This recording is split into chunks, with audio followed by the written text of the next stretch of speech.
I stood alone at my son's grave, the soil still fresh, the silence cutting through me like glass. While I buried my 11-year-old, my parents raised champagne flutes at my sister's engagement dinner. Then, as I tried to breathe through the grief, my phone buzzed. A message from Mom Stop being dramatic. Give $120,000 to buy Regina an apartment. They weren't just absent from the funeral, they wanted my dead child's trust fund. I thought losing my son was the worst pain imaginable. I was wrong. What came next tore apart every illusion I had about family. I'm Madeline Carter, and this is my story. I'm 36 years old, a senior financial analyst in Chicago, and for a long time I thought I had built a good, steady life. I wasn't rich, but I was comfortable.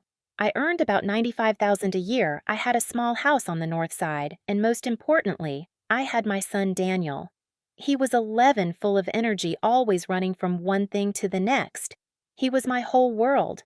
My family used to say we were close, but in truth, we were close only when it benefited them. My parents are in their 60s. They still live in the same suburban house where I grew up. And then there's my younger sister Regina. She's 30, the baby of the family, and she's been treated like royalty her entire life. Every choice she makes, every mistake, every expensive whim has been cushioned by my parents. And by me. When I divorced Daniel's father, Mark, 6 years ago, I felt grateful because my family stepped in. They babysat when I had to work late. Regina even helped Daniel with homework sometimes. It made me feel like we were all in this together. In return, I tried to give back more than I had to. I paid $1,800 every month toward my parents' mortgage. I sent $800 each month to Regina so she could keep her apartment. When she went back to college for her master's degree, I wrote a check for $15,000 without even blinking. I told myself that's what families do. But over time, I noticed something. The help I gave was never enough to earn real respect. If Regina got a new job, the whole family gathered to celebrate. If David, her boyfriend, brought her flowers, my mother posted about it on Facebook. When I got a promotion at work, silence. Not even a text. Still, I told myself it didn't matter. I had Daniel. I had my career. I could carry a little extra weight if it meant keeping everyone happy. Regina's relationship with David made everything worse. He came from money, old European money, and my parents were dazzled. They spent dinners planning Regina's engagement, talking about venues, rings, honeymoon destinations. Meanwhile, I was juggling bills, trying to keep Daniel happy, and making sure everyone else in the family was supported. I remember one Sunday dinner months before everything happened. My father poured David a glass of wine and said, "You're the future of this family." I laughed awkwardly, but inside it stung. What about me? What about Daniel? My mother quickly changed the subject to Regina's dress shopping as if I wasn't even sitting at the table. That was the first crack I felt like the ground shifting just slightly under my feet. There were other cracks. Little comments, things my parents said that I brushed aside at the time. Mom telling me don't spoil Daniel too much, he doesn't need everything handed to him. Dad reminding me Regina's still young, she deserves some help while she gets on her feet. I accepted those words as normal, but looking back now, they were signs of where their loyalty really stood. I don't want you to think I lived in bitterness. I didn't. I loved my son. I loved our quiet routines. Daniel would come home from school, throw his backpack on the floor, and shout, "Mom, guess what happened today?" He'd tell me about some science experiment or a funny thing a kid said in class. We would eat dinner together, just the two of us, and then he'd curl up next to me on the couch, still in his baseball uniform, smelling like grass and sweat. Those were the moments I lived for. Mark and I, even though we were divorced, kept things civil. He paid child support. He picked Daniel up every other weekend. He came to baseball games and clapped louder than anyone. Sometimes I thought maybe if we hadn't rushed into marriage so young, things would have turned out differently. But I didn't regret anything because it gave me Daniel. If I'm being honest, there was always a tension inside me, a split between the life I built with my son and the obligations I felt to my family.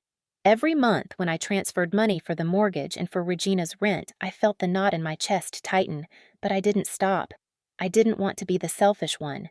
And then life began to shift in a way I couldn't control. It started small. Daniel came home tired more often. He'd flop on the couch and say, "Mom, I don't feel like practice today." I thought maybe it was just growing pains. Maybe the school year was catching up with him. But in the back of my mind, I worried. Mothers always know when something is wrong. I told myself I'd watch it, keep an eye out. I didn't know yet that we were standing on the edge of something that would rip every illusion I had about family wide open. It started with the tiredness. At first, I thought it was just school. Daniel had always been the kind of kid who never sat still. He'd race down the block on his bike, challenge the neighbors' kids to baseball games until the sun went down, and still have energy to talk my ear off at bedtime. So when he began lying on the couch after school quiet and pale, I told myself it was a growth spurt. Then came the bruises. They didn't make sense. Small purple marks on his arms, his legs. I asked him if he'd been roughhousing at recess. He shrugged. I don't remember, Mom. When the bruises didn't fade, a knot formed in my stomach. I made an appointment with Dr. Martinez, our pediatrician. The office smelled like disinfectant and crayon wax from the waiting room. Daniel sat swinging his feet off the exam table, still joking with the nurse, while I filled out forms with clammy hands. Dr. Martinez looked calm, as always, but his tone shifted after the blood draw. "We'll call you when we have results," he said. I smiled, pretending I wasn't worried, but my palms were damp. The call came 2 days later, Tuesday afternoon. I was at work, staring at numbers on a screen that suddenly meant nothing. "Miss Carter, can you come in today to discuss Daniel's results?"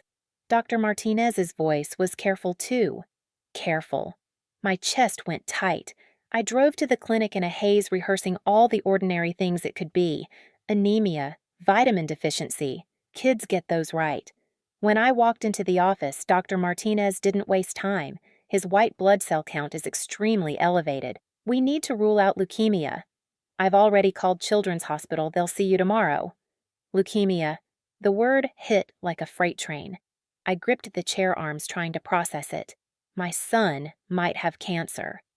That evening, I picked Daniel up from school, plastering on a smile. He bounced into the car, talking about a group project. I nodded, my throat dry, praying he wouldn't notice my hands trembling on the wheel. After he went to bed, I called Mark. He drove over immediately. When I told him what the doctor said, his face drained of color. He sat down hard on the couch, shaking his head. No. He's fine. He has to be fine." His voice cracked, and I realized how fragile both of us really were. I called my parents too. Mom's response: "Oh, honey, don't worry. Kids get sick all the time." Dad mumbled something about staying positive. Regina answered distractedly. David was talking in the background about dinner reservations. Their distance stung, but I tried not to dwell on it. Maybe they didn't understand yet. The next day, the hospital confirmed it: acute lymphoblastic leukemia. Aggressive. He needed immediate treatment. I remember the sterile hallway, the machines beeping, the smell of antiseptic. Daniel looked so small in the hospital bed, ivory tubes taped to his arm, yet he was the one comforting me. "Mom, don't cry. We're a team." He smiled weakly. Mark and I became a unit again, staying by Daniel's side. We took turns sleeping in the stiff hospital chairs. I'd read to him from his favorite books. On good days, he'd draw pictures for the nurses. On bad days, he'd close his eyes and squeeze my hand until the nausea passed.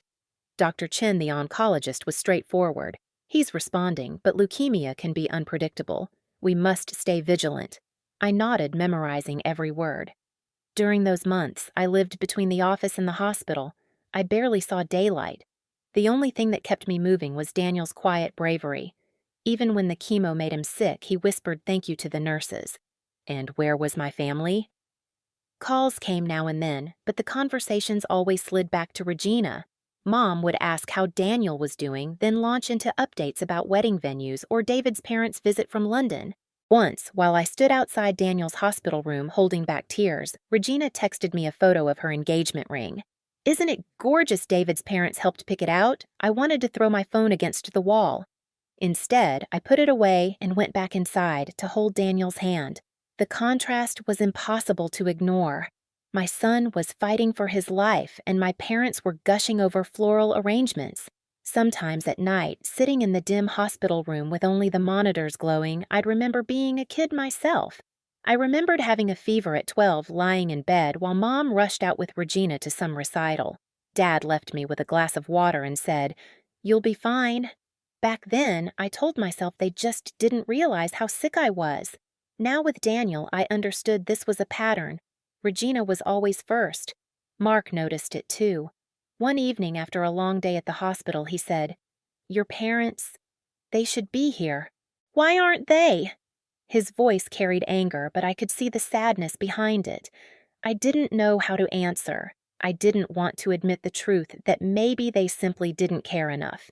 Still, I kept trying. I invited them to visit Daniel.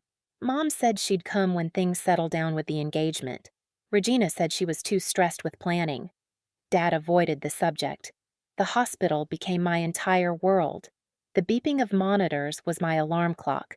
The smell of antiseptic clung to my clothes. Every day was a mix of small hopes and crushing fears, and through it all, my parents' distance grew louder in my head. I thought the worst thing I could face was watching my son suffer. But there was another weight pressing in the realization that the people I counted on most were already choosing someone else. And deep down, though I tried to silence it, a question grew: if the worst happened to Daniel, would my parents even show up? The call came on a Thursday morning. I was at my desk at work reviewing numbers that blurred together when my phone buzzed. It was the hospital. I answered quickly, already feeling that twist in my stomach. Miss Carter, the nurse, said, her voice tight. "You need to come right away." My throat went dry. "Is Daniel okay?" She hesitated. "Dr. Chen will explain everything when you arrive. Please, just come quickly." The drive to the hospital felt endless. Stoplights turned red at the worst moments. My hands gripped the steering wheel so tightly my knuckles turned white. I kept repeating in my head, "It's just a setback, an infection, they'll fix it." Children bounce back. When I reached the hospital, Dr. Chen was waiting. His expression said everything. He led me into a consultation room, his voice low. "Madeline Daniels' condition has deteriorated rapidly. His body isn't responding to treatment anymore. His organs are beginning to fail. I'm so sorry, but there's nothing more we can do. It's a matter of hours." The words floated in the air like smoke. I couldn't grasp them. "No," I said, shaking my head. "There has to be something else. Another drug, another trial." "I wish there was," Dr. Chen replied softly. "Would you like me to call his father?" I nodded because I couldn't speak. Mark arrived within half an hour. He rushed in, his face ashen, and when he saw me, he didn't ask questions. He just sat down beside me and reached for my hand. We walked together to Daniel's room. Daniel was awake, but weak. His skin looked too pale against the white sheets. Machines beeped steadily beside him. He looked at both of us, smiled faintly, and whispered, "Mom, Dad." We sat on either side of the bed, each holding one of his hands. Mark read aloud from one of Daniel's favorite books. He didn't even get through the first chapter. His voice broke, and I took over, though my eyes blurred with tears. The hours crawled by. Nurses came in quietly, adjusting tubes, checking monitors, speaking in hushed voices. Time no longer felt real. At 6:47 p.m., Daniel looked at us and whispered, "I love you." Then the monitor flatlined. My world stopped. I didn't scream. I didn't collapse. I just sat there frozen, holding his hand, feeling it grow colder. I wanted to rewind time, to trade places, to do anything except sit in that moment. Mark sobbed openly, his body shaking. He kissed Daniel's forehead, whispering, "My boy, my boy." I stayed still, my body numb, as if movement would confirm what had just happened. Afterward, they asked if we wanted more time in the room. I couldn't answer, so Mark spoke for us. "Yes." We sat there for another hour, silent except for our breathing. When we finally left the hospital that night, I felt hollow. The city outside looked the same, cars, honking lights glowing, but everything had changed. That night, I dialed my parents. Mark was beside me, urging me to let them know. Mom answered, her voice bright. I told her Daniel was gone. She paused, then said, "Oh, honey, I'm sorry, but we're out at dinner right now. I can't talk about sad things tonight." I stared at the phone. "He died," I whispered. "I know," she replied quickly, "but it's too heavy to talk about right now." And then she excused herself. Regina answered Mark's call, her voice flat. "I can't deal with this tonight. I have enough stress with the engagement party." She hung up. That was it. My son had just died, and the people who should have been my anchor couldn't even pause their celebrations to acknowledge him. The next day was a blur. Funeral homes, casket choices, obituary drafts. I had never thought about these things for a child. Mark and I moved mechanically through the motions. He handled the calls because I couldn't form sentences. He called Daniel's school his baseball coach extended family. Meanwhile, my parents didn't call again until the following evening. Mom's tone was polished like she was practicing sympathy. "Scarlett, we feel so terrible about Daniel," she said. "It's Madeline," I corrected softly. "Yes, Madeline," she said. "Anyway, we won't be able to help with the funeral planning. Regina's engagement party is this weekend, and David's parents are only here from London for a short time. This is the only chance to have the celebration." I gripped the phone, my voice shaking. "My son just died. His funeral is in 2 days." Mom's voice turned sharp. "Regina has been planning this for months. Don't be selfish." Life has to go on. Selfish. That word echoed in my head. My son was gone, and she thought I was selfish for wanting them at his funeral. On Friday, the day of the service, the sky was gray and cold. Mark drove me because I didn't trust myself behind the wheel. The funeral home filled with people, Mark's family, Daniel's teachers, his classmates, even neighbors. People who had known my son, who wanted to honor him. I kept glancing at the back of the room, waiting for my parents. For Regina. They never came, Aunt Linda noticed. She whispered, "Where are they?" "They said they might not make it," I admitted. Her face hardened. She stepped outside and made a call. When she returned, her expression was furious. "They're at the engagement party, right now, celebrating." I felt like I'd been punched. During the service, as I spoke about Daniel's kindness, his laughter, his courage, my parents were raising glasses of champagne downtown. The service itself was beautiful. Daniel's teacher shared a story about him helping classmates. His baseball coach spoke about his determination. Mark cried through his entire eulogy. I spoke too, but I don't remember the words. I just remember clutching Daniel's silver necklace, the one he used to wear every day until my palm hurt. When we buried him, the sound of dirt hitting the casket echoed like a drumbeat. I thought my knees would give out, but Mark held me up. That night, I sat in my silent kitchen. No cartoons on the TV, no baseball mitt tossed on the floor, just silence. My phone buzzed. It was a text from my mother. "Stop being dramatic. It's better to give $120,000 to buy Regina an apartment." I read it 3 times, thinking I had misunderstood. They weren't at the funeral, but they had no problem demanding my dead child's trust fund. The numbness that had carried me through the last days shifted. Something inside me snapped. I opened my banking app, canceled the monthly transfers to my parents and Regina, and took screenshots. I sent them in a group text with no words. Then I turned off my phone. For the first time in years, I wasn't paying for their lives. And for the first time in days, I felt something other than grief. I felt anger. The morning after Daniel's funeral, I woke to a phone buzzing non-stop on my nightstand. 47 missed calls. Dozens of text messages. My throat was raw from crying, but I made myself get out of bed, pour a cup of coffee, and sit at the kitchen table. Only then did I start scrolling. The messages were a mix of shock, outrage, and guilt. From Dad. "Why did you cancel the transfers? Call us back immediately." From Mom. "We can't afford the mortgage without your help. You know that." "Don't be cruel." From Regina. "Are you kidding me? I can't pay rent without you. This is so selfish." Selfish. There it was again. That word they used like a knife. At first, I didn't respond. I let the phone buzz while I drank my coffee, the steam fogging my glasses. The silence in the house was so heavy it felt like it pressed on my chest. Daniel's backpack was still by the door, his baseball cap still hung on the chair. By noon, the knocking started, loud, insistent, rattling the door. I looked through the peephole.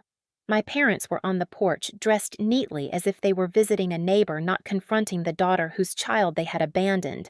Mom clutched a folded paper in her hand like she'd prepared a speech. I opened the door a crack. "How could you do this to us?" Mom snapped before she was even inside. "How could you cut off our money like that?" Dad pushed past me into the living room. "This is completely unacceptable, Madeline. We depend on those payments. You know that. I stared at them, my voice low. You didn't come to Daniel's funeral. Dad's face tightened. Of course we're sad about Daniel, but life goes on. People die, Madeline. You can't punish everyone else just because you're grieving. You were at Regina's engagement party while we buried him. Mom's expression hardened. Regina's happiness matters too. She only gets engaged once. David's parents came all the way from London for this. We couldn't disappoint them. Her words hit me like ice water. But you could disappoint me. You're being dramatic, Dad said flatly. We knew this might happen with Daniel's illness. Regina's engagement is a celebration of life, a new beginning. Something in me snapped. I reached into my pocket and pulled out Daniel's necklace. I'd been holding it for days, my fingers sore from gripping the chain. I slammed it down on the table so hard the metal clinked. The sound filled the room. That was your grandson's, I said, my voice shaking. He wore it every day. He loved you, and you weren't there.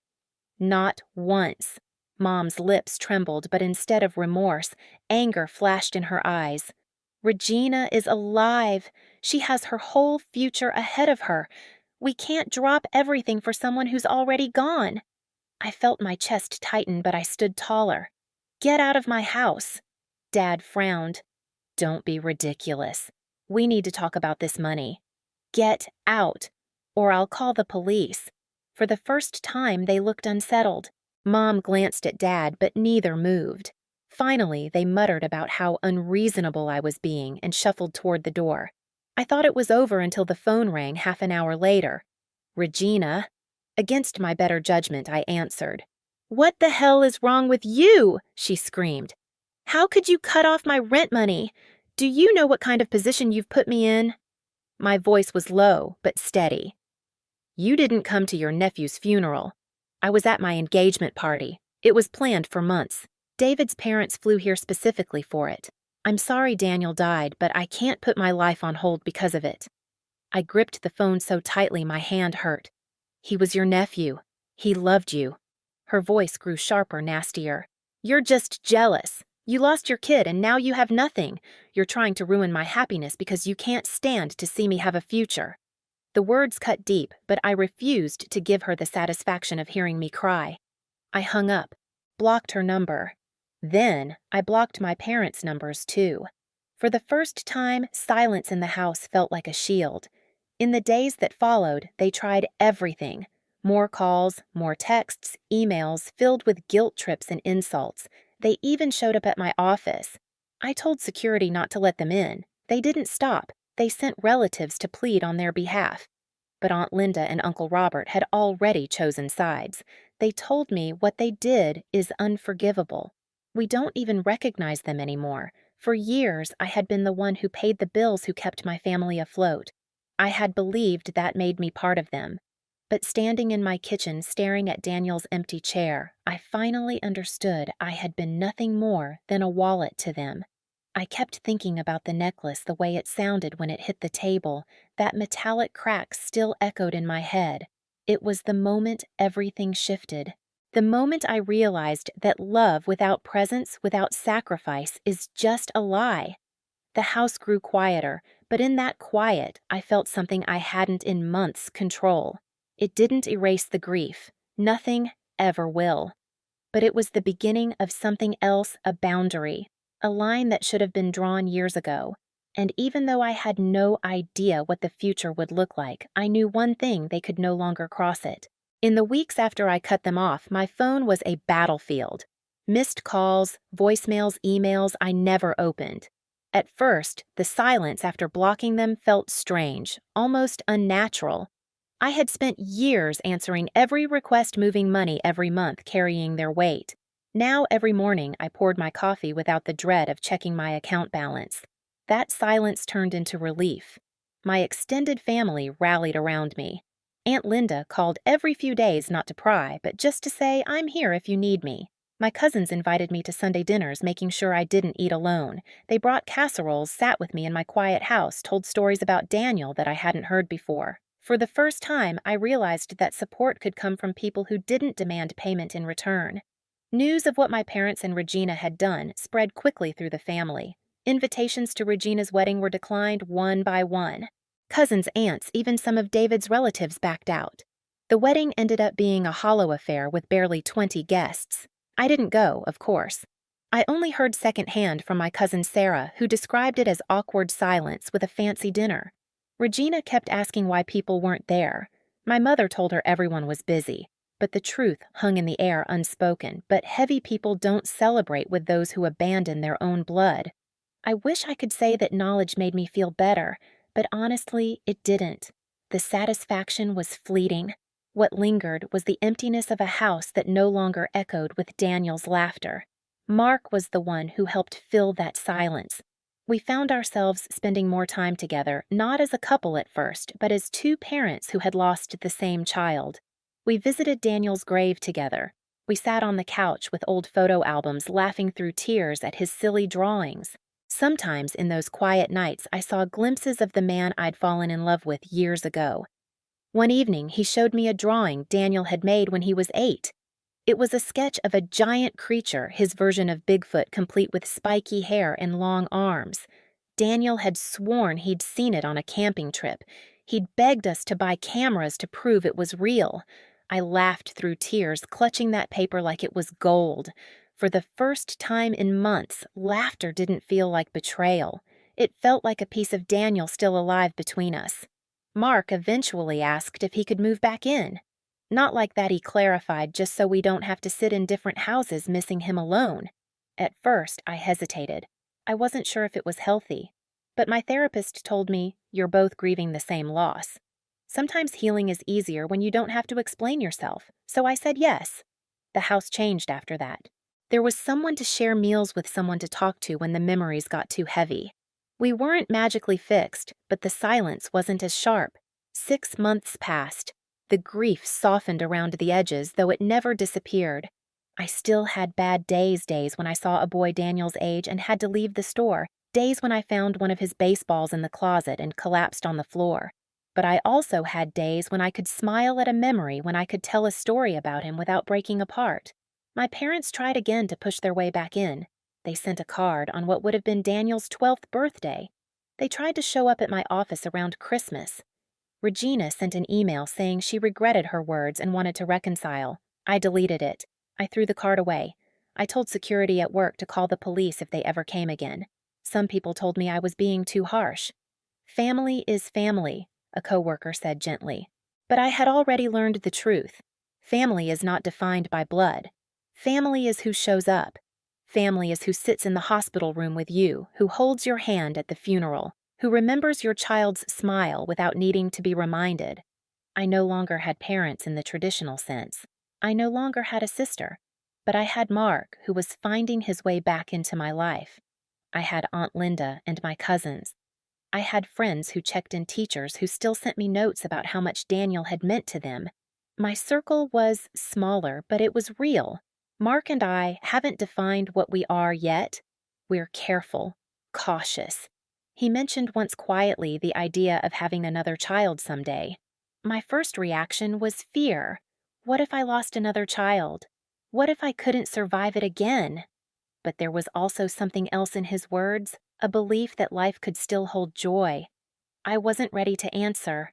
Maybe one day I will be. For now, I live one day at a time. I go to work. I water the plants in the kitchen window. I walk through the park where Daniel used to play, and sometimes I imagine I hear his laugh carried by the wind. And every evening when I pass the small wooden box on my dresser that holds his silver necklace, I pause. I touch it gently. That necklace has become more than a keepsake. It's the line between the family that abandoned me and the family I choose now.